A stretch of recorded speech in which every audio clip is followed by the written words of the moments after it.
Will hiding in a fridge protect me from an explosion?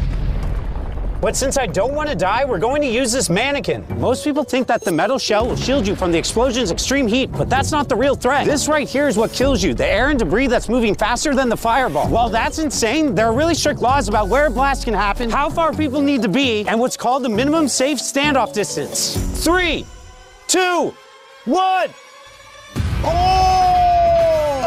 Oh my God! Let's see if the fridge protected my team. God, blast. Oh my God. Fridge protector. Oh my God. Skeleton head here.